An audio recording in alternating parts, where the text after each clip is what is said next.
Babae ako at may silbi sa lipunan di pa aapi.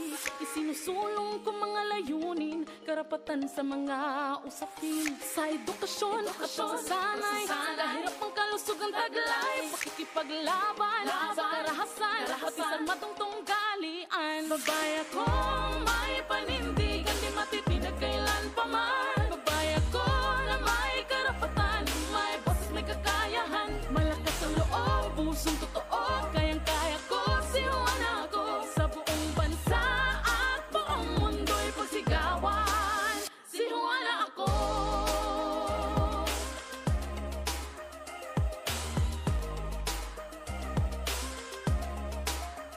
Babae ako, kayang pamunuan, magdesisyon para sa karamihan.